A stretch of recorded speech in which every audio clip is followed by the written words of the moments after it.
Welcome to the second video in our tutorial of how to produce a virtual choir according to the All Saints Atlanta method. This video we will be discussing beat maps in the Melodyne standalone software. So most of this actually takes place working with just your backing track. So I've got my backing track here for the hymn that we're going to be working with today. And I'm just going to right-click it. I'm going to select Open With, and then I'm going to choose Melodyne off of that list. Once I do that, it will open in this Melodyne standalone program. Notice that this is its own program. It's not within Logic Pro. It's not the plugin version of Melodyne. So we're not actually really going to be editing pitch and rhythm on here, although you could. And you could use this standalone one to edit, other audio and to clean up live performance audio as well, mostly for pitch and rhythm editing. Some interesting things regarding Melodyne: the default play button is not the spacebar. You double click to play from wherever your mouse is positioned. So I actually have a Shuttle Pro controller. That's a separate piece of hardware that I've programmed to correspond to various different tools as well as commands like double clicking. So I can just click one button and it double clicks for me and it'll start playing. Now, what you saw as it was pulling this screen up is Melodyne was running its algorithm, which is essentially what it uses to analyze audio and determine pitch and rhythm over time, and also to determine tempo over a span of time.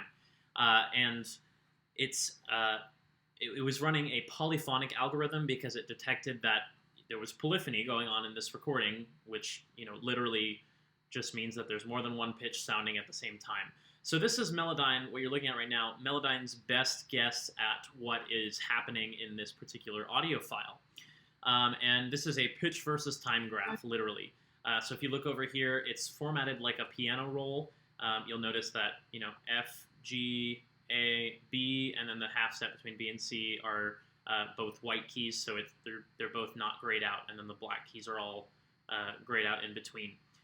So it's just a vertical piano where each line on the graph is its own semitone. So I'm going to full screen this so we have as much real estate as possible. A couple things on here. There are various different tools in Melodyne. We'll get into them in more detail on what they do in a later tutorial. You want to stick with the main tool right here. And you also want to be in edit mode, not in note assignment mode. It'll by default open in edit mode, but if by accident somehow you enter note assignment mode, in the standalone version for this type of editing, you want to be in edit mode. So from here, our next step is we need to turn on the metronome so that we can aurally discern where Melodyne thinks the beats are. And then after I click this button to turn on the metronome, I'm going to click this drop down on the right-hand side. And I'm not going to edit the tempo, coincidentally. Edit tempo is actually, if I want to change the tempo of the file itself. Assign tempo is where we tell Melodyne this is what the actual tempo is. We correct Melodyne's interpretation of the audio. So I'm going to go to assign tempo mode. And then you'll see this extra window or section of the window open up above your audio. And this is a graph of your tempo. So this is beats per minute over here on the left. The horizontal line is beats per minute over time, and each of these vertical lines correspond to a beat. So in its initial analysis, Melodyne has determined that the song is in 4/4, which, let's find out, is it? Haven't looked. That is not correct. It is actually in 3/2, but I'm not surprised. Melodyne would have little way of discerning that from just the organ track. And actually, we're doing this with a plain organ backing track. This process is actually simpler if you do one of the overlay tracks that I was discussing in the previous video. It makes it a lot easier. and it speeds up the beat map process significantly because there's the added percussive element of the keyboard just playing eighth notes more or less on whatever notes the singers are singing throughout the audio file. And that means that Melodyne's going to have an easier time of detecting where those beats are. Now, you'll notice on my score, this starts with a pickup to the downbeat. And we can put this in 3/2 time, but I'm actually going to put it in 6/4 so that my grid lines are going to correspond with each quarter note.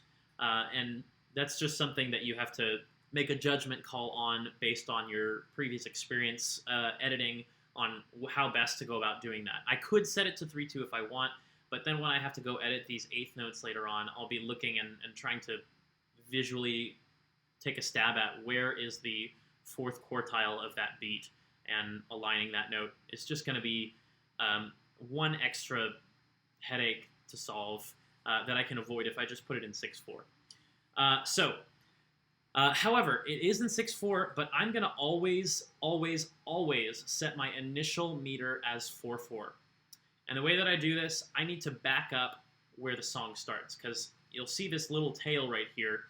This tail tapers off at the beginning right here. This is where the audio file begins, and this is the silence before the organ comes in. So I actually want measure 1 to start before the start of my audio in the backing track. And you'll see why later when I pull everything into Logic Pro. So I'm going to double-click probably at least a full measure further back. It won't let me scroll further left, so I'm just going to double-click here on measure -1. And that's going to give me this option to set my time signature. Again, always set your first meter as 4/4 because there's a glitch in using Melodyne with Logic Pro with meters that are not 4/4 when the audio file first starts out. So to save yourself the headache of that issue ever happening, always start with a blank measure of 4/4. And then now I need to get to 6/4. And I'm actually going to play this to see what Melodyne has determined my quarter beat is. So it's picked up the quarter as this half. So before I do anything else, I need to change my beats per minute, and I'm actually going to select this 2:1 setting right here. I believe 136. Yeah, that's what I want. So I want the quarter note to be 136 beats per minute according to Melodyne's analysis, because right now it thinks the quarter note is the half note. So before I do that, though, I need to do one thing. I'm going to comb through this entire audio file, and I'm going to look for this right here. This is a section marker. If I set this section to this, it's going to change the first part, but not the second part. So let me undo that. If I double-click on this, it goes away. And I actually want that to go away because usually on these organ tracks, Melodyne doesn't put these in very good spots anyway. So I'm going to double-click all of those to remove them through the whole song. And there we go. That's all of them.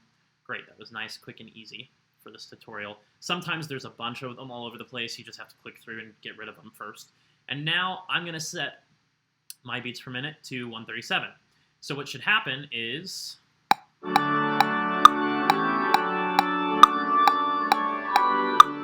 there we go. Now it's pulsing the quarter note, right?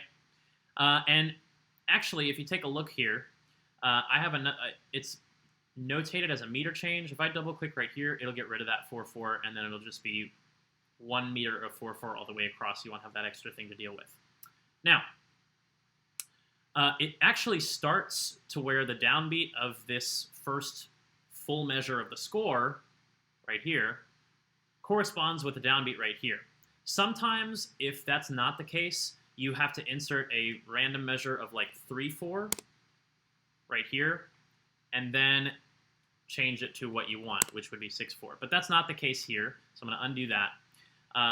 In order to insert my meter change, I'm going to double-click up here in this gray space, just like I did to set my meter further back before the start of the audio file. So I'm going to double-click right here where I want my meter to change. And if I'm staying in the same denominator, more or less, like if I'm keeping the quarter as the pulse, I can just type 6 and it'll change it to 6/4. If I were changing it to 6/8, I would have to type 6/8. Or if I were changing it to 6/2, I'd have to type 6/2. But I'm changing it to 6/4 for our purposes, so I can just type 6, hit enter, boom, changes my meter to 6/4. Now if I hit play by double clicking,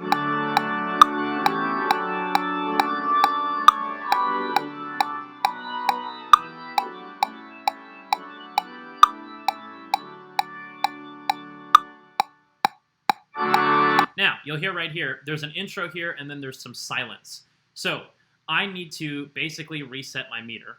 And by the way, this intro, I often, if Melodyne hasn't gotten this perfectly correct, I'll just skip the intro because I don't need to edit anything to line up with the intro anyway.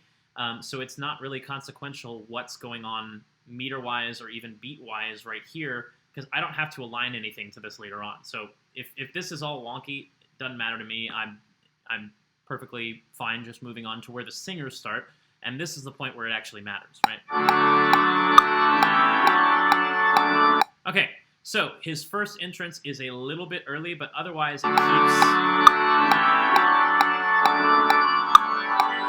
it keeps the meter pretty accurately. Sometimes in this point right here, if the organist has added a couple extra beats worth of silence, you may have to change the meter briefly to like 8/4, and then change it again to 6/4 to accommodate that space between the verses. But in this case, Kirk has stayed perfectly in time, probably because he recorded these with a metronome in his ear.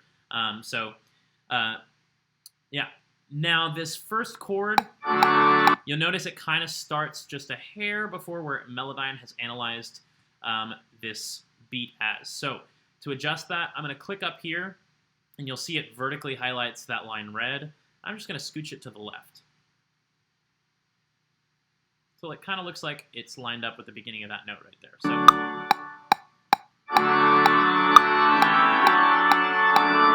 the rest of this measure was in time, so I didn't really need to do anything to that. And notice it's scrunched up the beginning of this bar. I'm not editing anybody to align with this space right here, so it doesn't matter to me if it's a little bit funky for the click track in this spot right here. It's inconsequential to our editing, so I'm just going to leave it. If you really wanted to, you could take this line right here, and if you drag any of the bar lines left to right, it proportionally adjusts the beats across each measure on either side of it. But I don't need to do that, so I'm just going to leave it like this, because that beat right here corresponds with the cutoff anyway, so it's fine to stay that way. And now it just picks up this little stretch in the pickup right here, and we're good to go. So next step, I'm going to play and listen through until Melodyne misanalyzes something and the meter doesn't correspond. There are no meter changes in here, so I don't really have to worry about finding those and hunting them down. But if there was like a fermata or something, I'd need to know ahead of time where that is, so I'd want to consult the score to make sure I'm analyzing that and putting it in the right spot.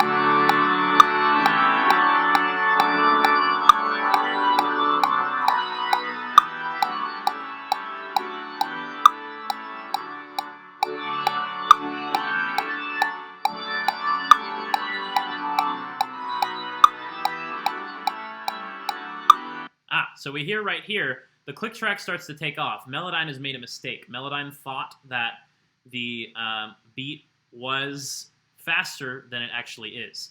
And really, it should probably stay consistent. So what I'm going to do, I've identified here at 16 about is where it gets off. So now I need to find where is it back on. And it looks like I can see a little bit of a bump here, and then it kind of comes back down to where it should be in this area. So let me start right about here.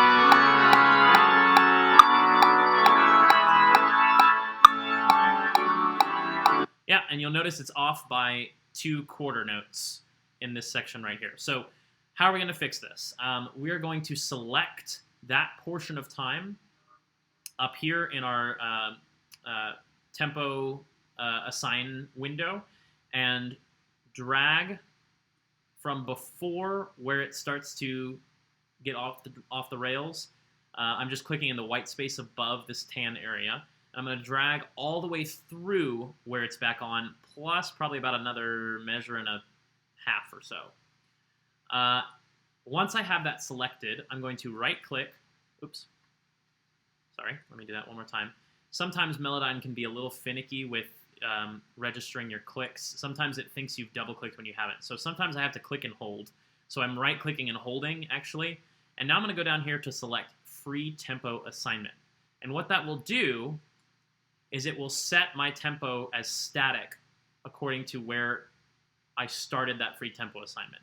And now I can drag beats right and left, and it will adjust, keeping this area right here where it had it, keeping this area where it's tan right here where it had it, and just allowing me to stretch or shrink the parts in between. So this is, again, free tempo assign. To review, I dragged from before it went wrong to after it went wrong, right-click, free tempo assignment. And now let me see where we're at.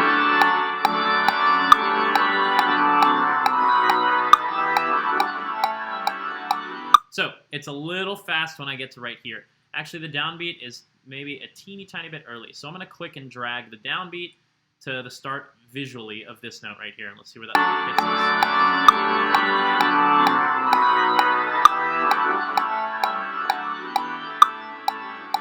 Okay, so we're more or less good for this bar. Maybe a tiny bit behind by midway through, so I'll drag that back just a hair.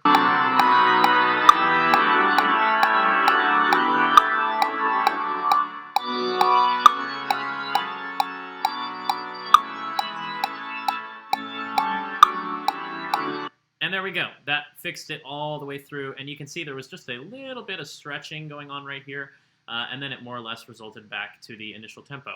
So if there were more issues, I could click in here, and let's say this beat needed to be stretched significantly. I can go whoosh and turn the tempo way down, or shrink it back, turn the tempo way up, and anything in between in this free tempo assign mode. But I don't need to do that because it was just right to begin with. If you click on the measure where you're ending free tempo assignment right here, it'll just assign up to that point and then fill in the gap to the end of that measure.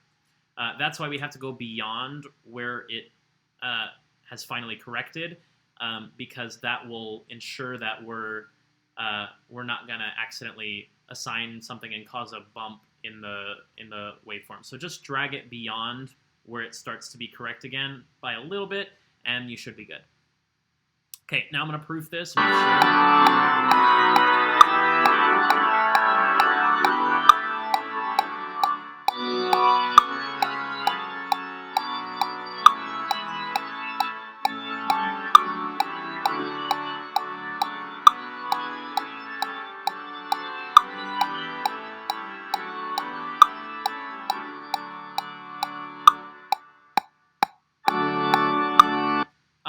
Kirk is amazing because he used a metronome here, and this is a very regular thing right here. Usually, you'd have to go in here and put in a meter change to accommodate for whatever random gap of silence the organist has left here, but because he recorded these with a metronome in his ear, he was right on the money.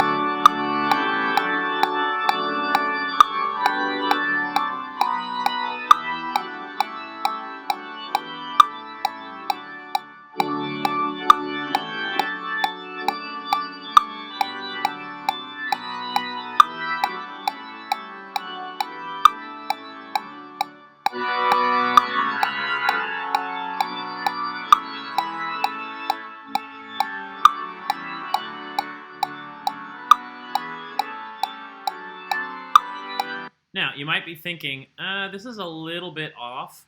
I'm kind of just letting that go because the organ is not going to be as, whenever we line the voices up, we're not really going to hear that as particularly. However, if you were editing something for like something really professional or really important, you might want to go in here and with a fine-tooth comb get this just right for each beat in there. And I might want to do that to line it up here and maybe even skew this one back a little bit. But I don't feel the need to do that for this because it's a weekly hymn, right? And usually you're not going to run into major issues by just that tiny little bit of fraying from the exact point of beat.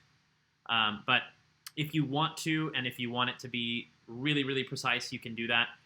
Sometimes I think it sounds a little unnatural after you do that, to be honest.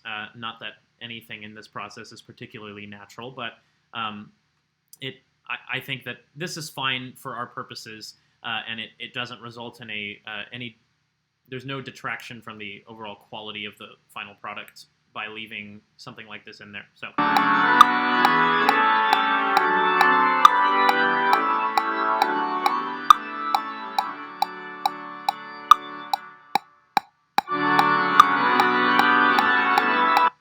We've got another one of the Melodyne bumps going on right here. So let me figure out where did it write off the tracks.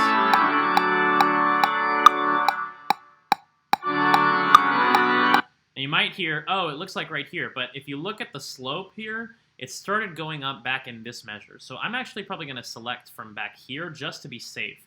Better to select a little bit more and manually enter the tempo for a little bit more than to not get far enough and have to redo it at the end. Yeah, so now let me find where we're back on.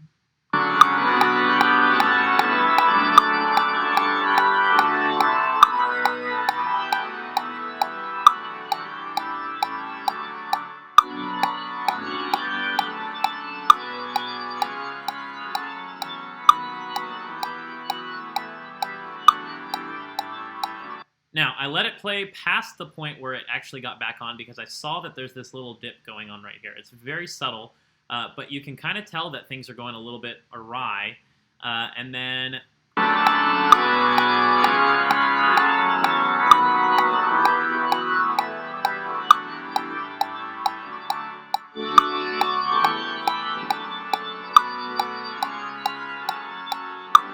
So our tempo is kind of in flux all the way until more or less this point. Also, though, I see I'm getting close to the end, so let me just listen through and see how accurate the rest of this is, if it's worth doing.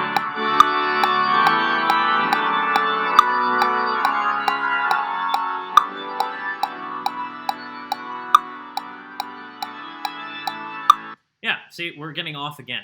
So while you could go jump between these little snippets of correctly analyzed tempo, I actually think it's faster to just throw out the rest of what Melodyne has analyzed here, because it's just going to be more work to try and parse together all those little sections. So here's what I'm going to do. I'm going to drag from before it goes awry, and I don't even need to drag to the end. I'm just going to right-click, and I'm going to go Free Tempo Assignment to End. And what that'll do is it'll leave everything that I have before, but erase everything all the way through to the very end of the song. And this is handy, especially at the very end if you're trying to input a retard and you need to make sure you have enough space for it. I just do Free Tempo Assignment to the end, and that takes care of it. And then I can just go right through and do the same process. Since he recorded with the metronome, this should be pretty straightforward.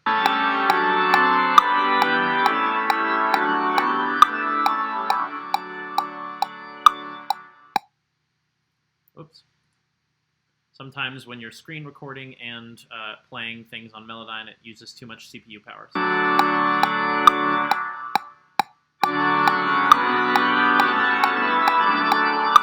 So we're a little bit awry here, and it actually is a little bit off right here. So I'm going to drag this slightly to the right, and let's see what that does.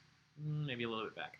I moved it back because I looked ahead and I saw that the heads of these notes were kind of moving to the left of the line here for beat 5, so I moved it back just a hair.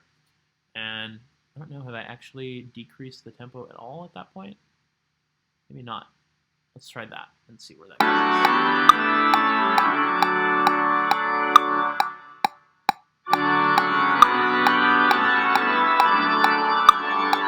Cool. So I'm happy up to this downbeat, excuse me. So I'm just going to click right here, and that'll set the tempo and keep it where I have it at that static level all the way until this downbeat.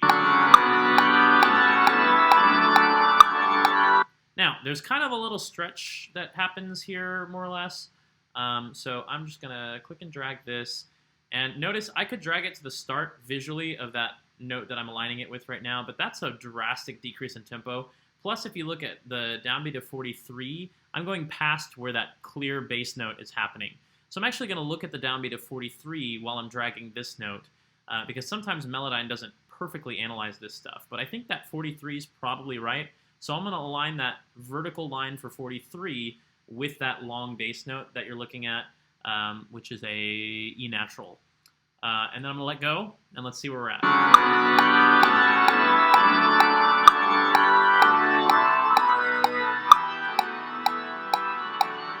Yep, and it put some rubato in here, so there's a stretch here, and then it moves ahead here. So I'm going to click here because it's correct through that downbeat, and now I need to figure out, okay, how much do I need to push this back?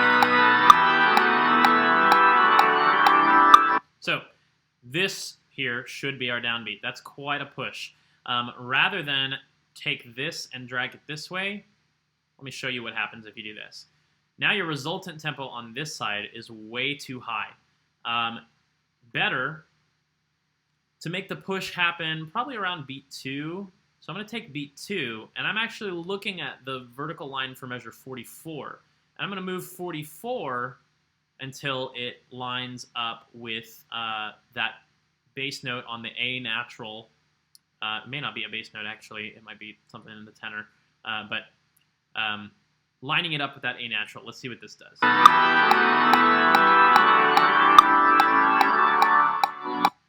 That's actually a little much. So let me undo that. I'm going to drag beat 2's beat, and let's see what's going on. That looks a little more reasonable. So let's see where that gets us. And not all the time. Melodyne is not always going to get this exactly right. So sometimes in the room, it can hear something that it mistakes as an A natural a little bit before that A natural actually sounds, if it's in the overtone series of the chord before, or sometimes if it's not, it's just funky that way from time to time. So I'm going to go back to this beat 2. I'm just going to eyeball it, kind of drag it to the right. Might be a little much, probably about there. Let's see what that is.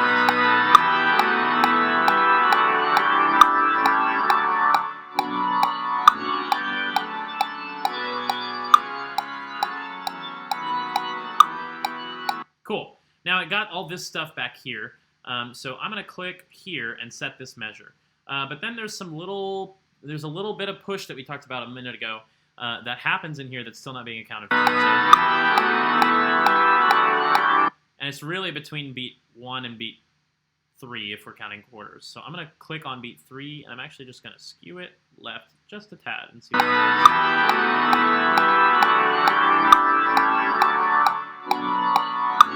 And maybe this could use a nudge left, but not much.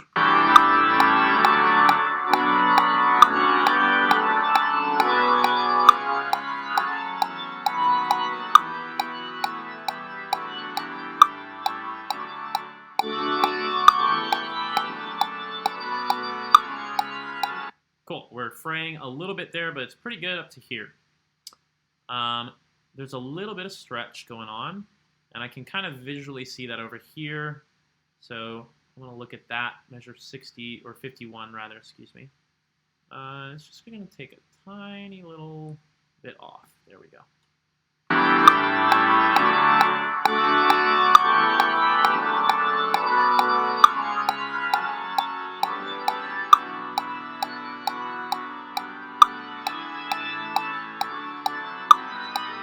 Okay, I'm pretty happy up to this point, except this downbeat is a little bit early.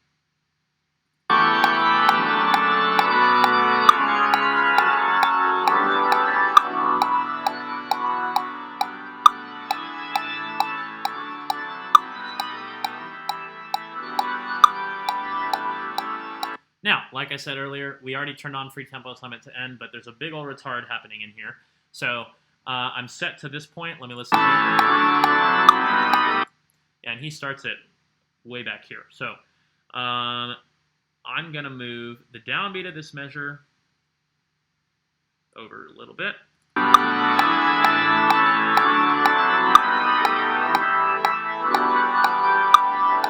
Cool, not bad. I'm going to do the next downbeat and set that in its correct spot, and we'll see where we are.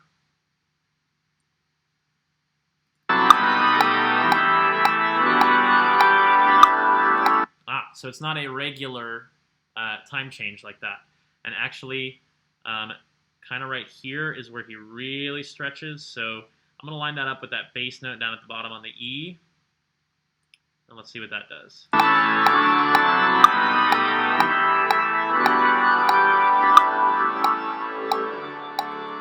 Okay, kind of. There's a little bit. So maybe even more. Let's go over. And you'll notice now, once you get to a certain point, it starts to, change things more drastically to the left and the right. It alters things beyond just that measure a little bit. So sometimes you need to add one of those section markers in. I don't think we need to at this point, but occasionally for drastic retards, you'll have to add that section marker just by double-clicking in this space below the actual tempo curve up here. So let's see what this is.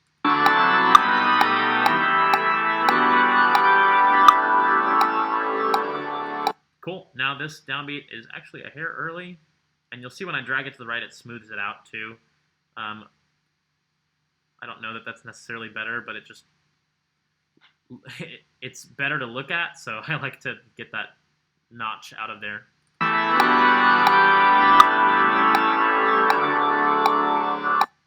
Something, chord's not like sounding exactly together or something. I'm gonna scoot it left.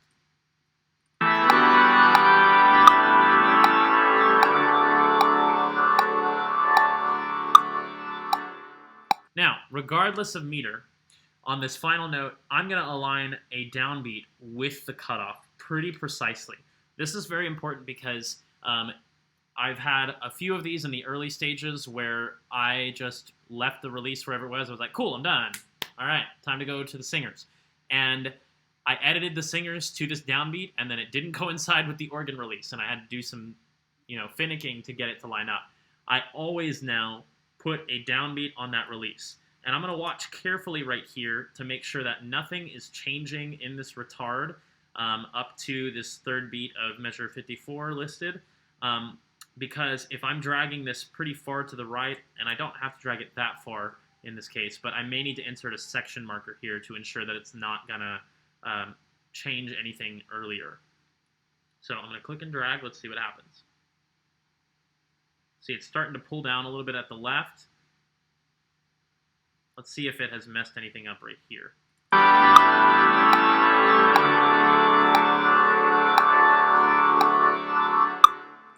Cool, I actually went a little far.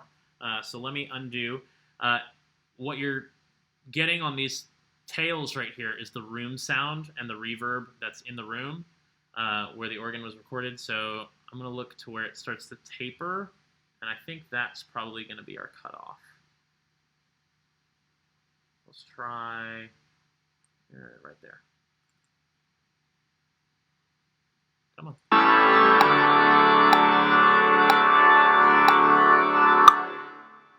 There we go. Pretty close.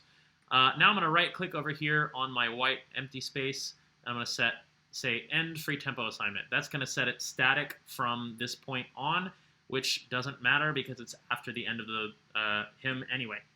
Now, time to save. File, save. I'm going to put this not in my computer's just Logic Projects folder or wherever it was previously set to, but I'm going to put this in the file tree that I already have going for All Saints. Why is this doing this?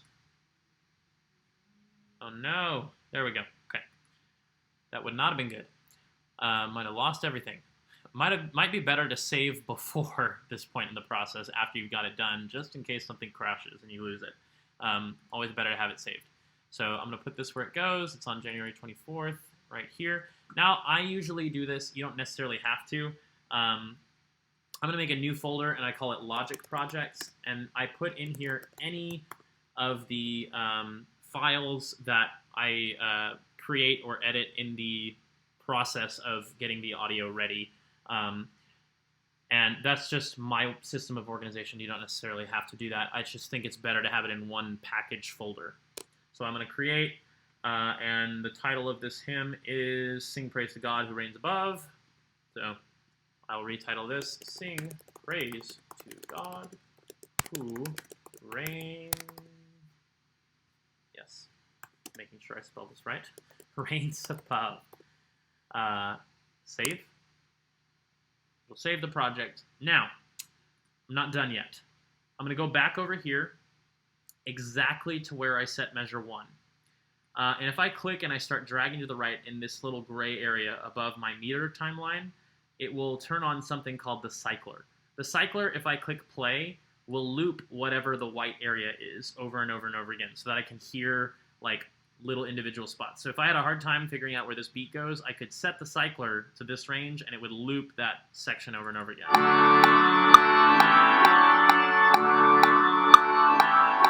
So that I can hear it multiple times and really fine-tooth, with a fine-tooth comb, nail it down. If you have snap to grid for time grid enabled, which is this node over here highlighted, if I click it, it'll turn it off. And then if I drag, I can, notice it smooth drags now, set it anywhere. That's not good for this. I want this to be precise because it's a beat map. So I'm going to turn that on, make sure it's on. You'll notice the little grid lines appear, the ruler marks. And I'm going to click, I need to set my left end to measure 1. If it won't set exactly, just click and drag it to measure 1. And then I'm going to drag the right end all the way to the end, past the rightmost edge of the audio and even further, just to make sure that I've gotten everything on there. So I'm going all the way over here as far as it'll let me go, and I'm going to stop on a downbeat just for consistency's sake. Now I'm going to save again, file, save.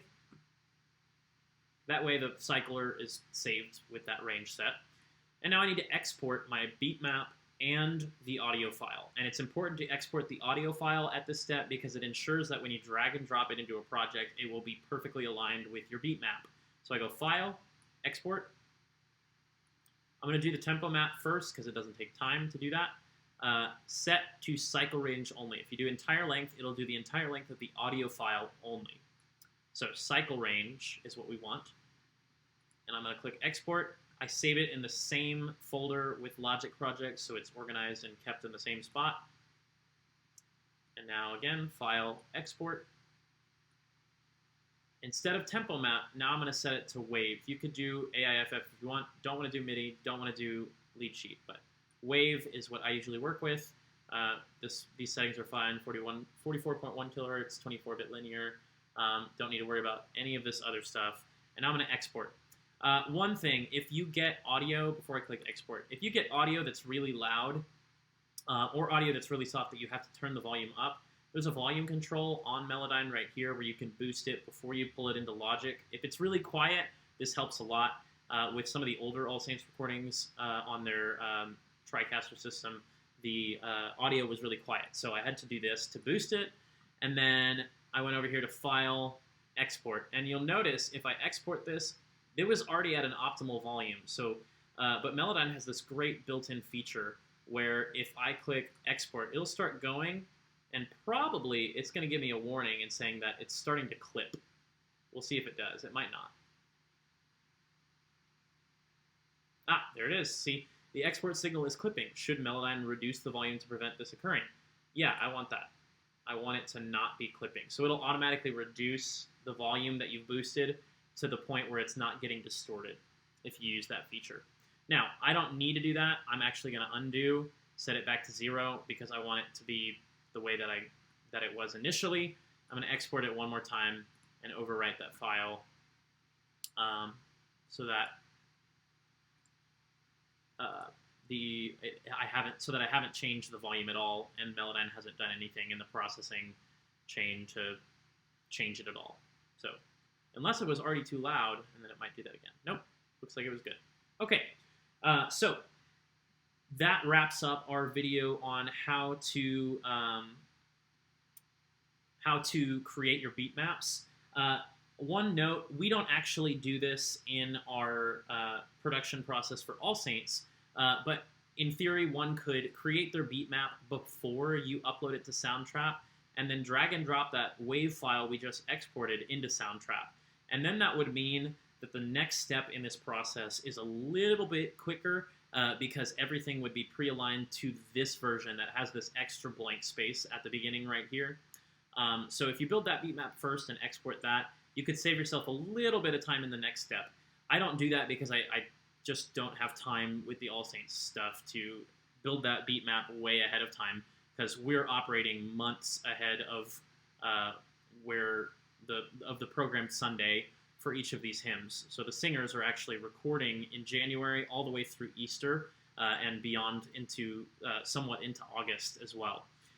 So I don't have time to do this ahead of time for all of those hymns. So we're just building the beat map afterward, and I have to spend a few extra minutes aligning in the next video.